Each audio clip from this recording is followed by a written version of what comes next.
I'm getting ready to do some extra small French curl braids on my client. There's a link in my channel links to be able to purchase this hair. Also, there's a link for you to be able to book this appointment with me if you live in the DFW area. And these are extra small braids done with French curl hair. And right here, I'm just showing how I'm braiding the hair down. And I'm getting ready to knot the ends.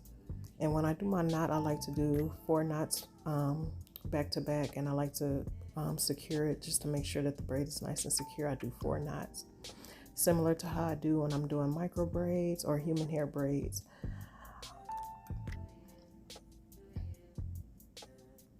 Right here, I'm just showing you 3 or 4 braids that I'm doing, and this is sped up times 2. I used about 2.5 packs of this hair. This hair came with about 6 mini bundles of the French curl hair. So pretty much I think I used 9 little tiny bundles altogether. So like I said, a pack and a half.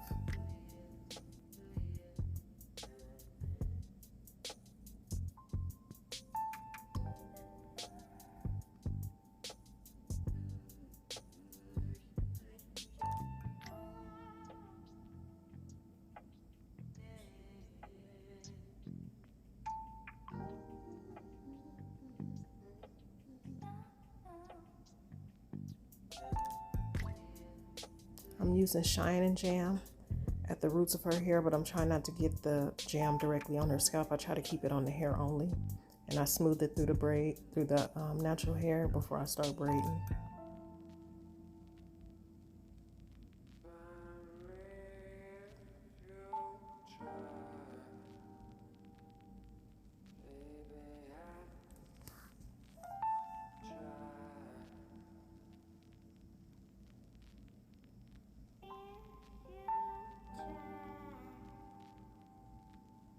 So here I am doing another braid here, and this size, like I said, is extra small, and this is pretty much a step up from what my micro braid size would be.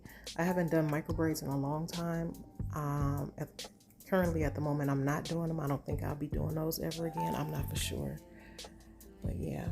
And when you see me drop the braid over and over again before I tie the knot, that's because I'm basically trying to measure the braid to make sure that they fall evenly, so that way the knot is roughly within the same spot on each braid. Now this French curl hair, I noticed is a little bit too long. This is the 22 inches. So what I did was I went in and I cut about 3 inches off of it. So that made it about 19 inches. But what I'm doing now is I'm stretching the hair just a little bit to taper those ends so that the ends won't be too heavy and there won't be a blunt cut on the ends of the hair. Now I'm taking some grease and I'm just rubbing a little bit of grease through the hair. I find that doing this makes the hair a little bit more manageable for me, and it's not so stringy. It gives me better control over the hair.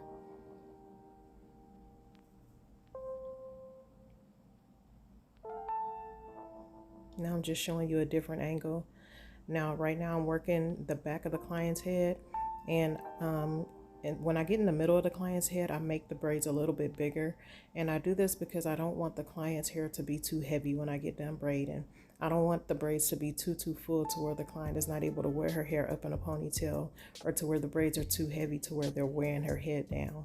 So I do make the middle back area of the braids a little bit bigger, probably twice the size as in the front.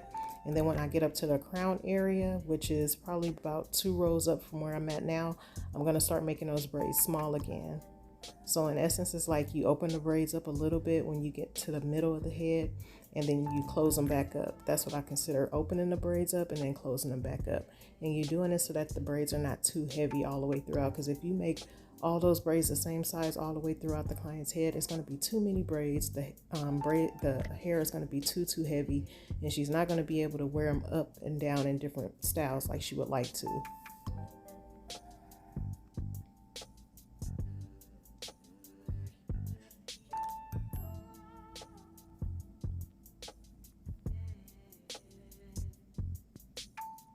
Now here I am finishing up the client's head, and I'm up in that crown area, like I said, where I've closed the braids back in.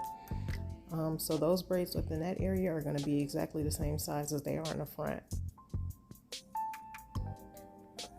And when I say size, I'm talking about size pertaining to parting, not the size of the braids itself. The size of the braids itself are going to remain the same all throughout the head, but just the parts are going to be a little bit bigger in the back because, like I said, I don't want that hair to be too heavy.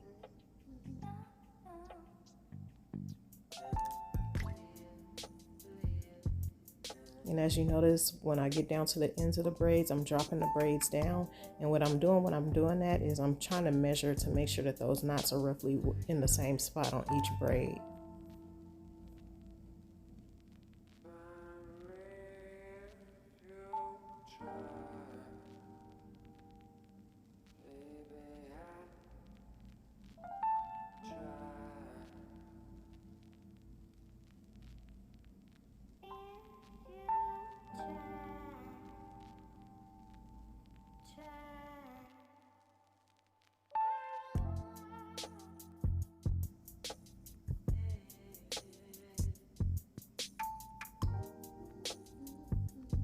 And again, the link to book this style is in my channel links.